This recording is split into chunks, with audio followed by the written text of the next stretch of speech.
O físico Laplace uma vez disse que se nós soubéssemos todas as leis da física e as posições de todas as partículas do universo, nós poderíamos prever tudo o que aconteceria no futuro e no passado.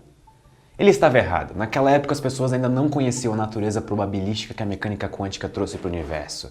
Mas isso não impediu as pessoas de tentarem. O surgimento do universo quase sempre esteve envolto em mistério, mitologias e religiões. Mas foi só com a teoria do Big Bang que nós tivemos uma boa ideia de como o nosso universo chegou até o seu estado atual. Mas aqui vem um conhecimento importante. O Big Bang não tenta explicar como o nosso universo surgiu. Ele nunca teve a pretensão de explicar a origem do universo, e sim explicar a estrutura atual dele. Por que o nosso universo tem galáxias, estrelas e planetas? Para responder isso, a teoria do Big Bang tenta reconstruir a história do nosso universo, indo desde o que temos hoje até breves instantes após o surgimento disso tudo. Essa é a história que temos até agora. Algo iniciou o Big Bang, só que nós não sabemos como isso aconteceu. Nós começamos a nossa aventura pela história do cosmos um pouco depois do começo, 10 na menos 43 segundos para ser exato, em uma era conhecida como a Era de Planck. Nesse tempo, toda a matéria e toda a energia do universo estavam comprimidas em um espaço 100 bilhões de vezes menor do que um núcleo atômico. E sim, isso significa tudo o que existe mesmo.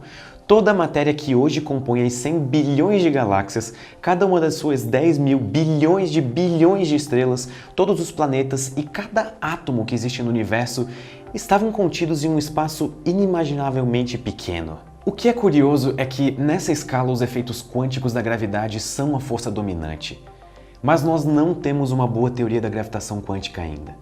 Nesse estágio do universo, o nosso conhecimento atual da física não nos ajuda. As condições são extremas, então nós somos obrigados a seguir em frente.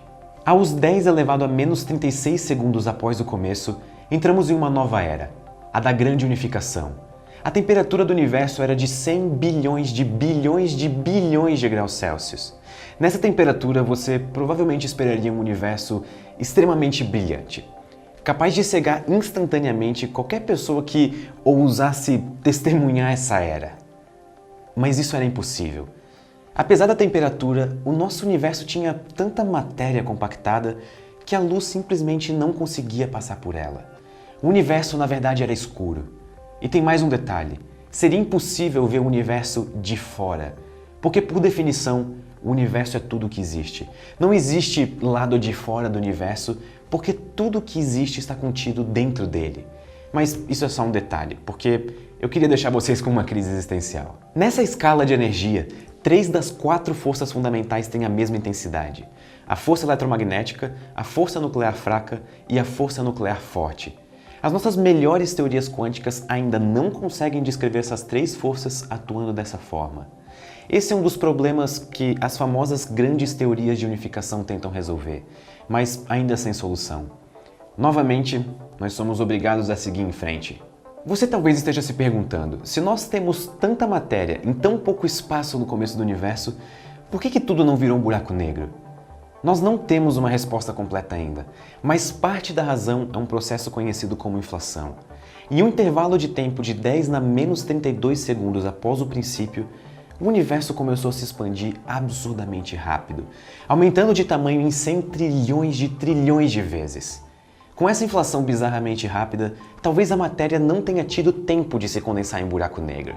Muitas pessoas imaginam o Big Bang como uma grandiosa explosão. E eu vou confessar que o nome Bang não ajuda muito. Mas na verdade, o processo de evolução do universo é um processo de inflação. Da mesma maneira que um balão incha quando você sopra ar nele. Após a inflação, as coisas esfriam um pouco. Então, agora o universo já esfriou cerca de 10 milhões de vezes. Mas ainda assim, continua extremamente quente. Nessas temperaturas, nós já conseguimos usar as teorias quânticas modernas. Prótons e nêutrons, as partículas que constituem os núcleos atômicos, são formados por quarks, partículas fundamentais que se mantêm unidas através da força nuclear forte. Essa força se expressa pela troca de gluons, partículas fundamentais que carregam a força forte. Mas no intervalo de 10 na menos 12 até 10 na menos 6 segundos após o princípio, o universo era muito quente para prótons e nêutrons se formarem. Os quarks e os gluons se moviam livremente e com muita energia. E por isso, eles não conseguiam se juntar e formar as primeiras partículas. Nesse estágio do universo, nenhuma partícula existia, apenas um grande plasma de quarks e gluons. E aqui nós entramos em uma das grandes questões do universo, ainda em busca de solução. Segundo as nossas teorias modernas, no começo do universo deveria existir a mesma quantidade de matéria e antimatéria. Mas se isso fosse verdade, cada quark teria se aniquilado com um antiquark. Cada próton teria se aniquilado com um antipróton e tudo que haveria no universo seria radiação. Só que nós vivemos em um universo em que existe mais matéria do que antimatéria. E explicar isso ainda é um problema em aberto na física. Foi durante essa era do plasma de quarks e gluons que alguma coisa ainda desconhecida para nós gerou mais matéria do que antimatéria. Agora, 10 na menos 6 segundos após o princípio, o que é tempo suficiente para a luz percorrer 300 metros, o universo está frio o suficiente e as primeiras partículas complexas começam a se formar.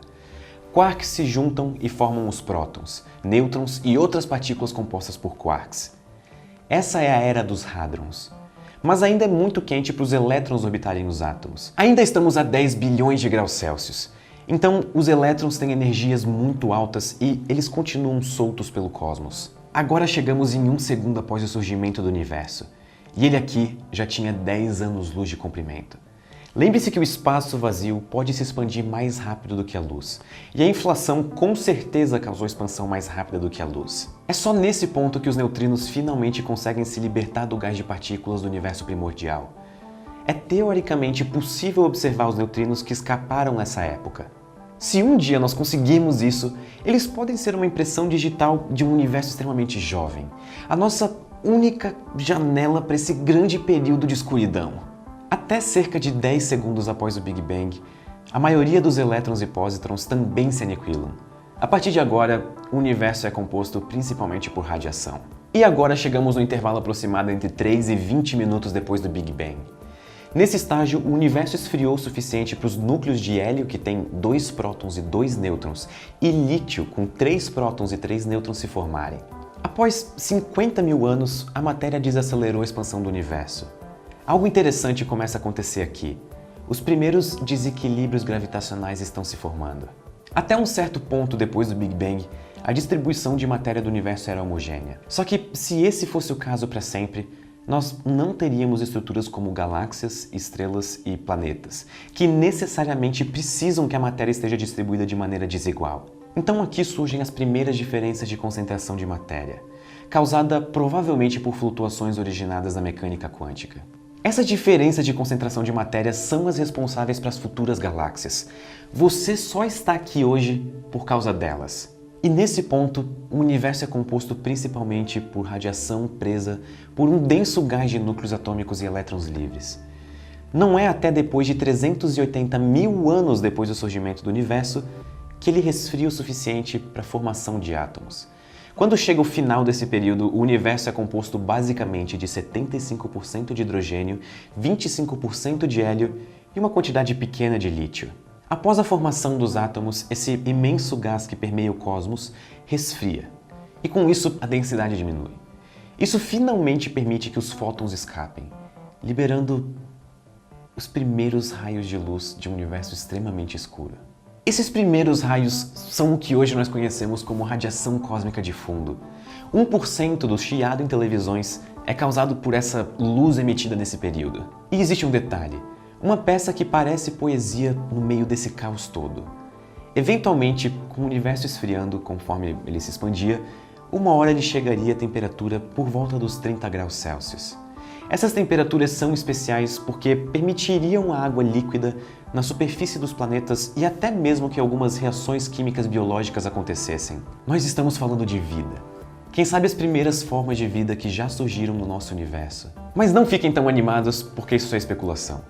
E essas formas de vida primitiva, se é que tenham surgido em algum ponto, provavelmente não teriam durado até o final dessa era habitável do universo. Após 100 milhões de anos, o universo esfriou ainda mais e a matéria espalhada por todos os lados começa a se acumular em futuras estrelas e também ao redor de buracos negros primordiais, que hoje nós acreditamos ser os núcleos da maioria das galáxias.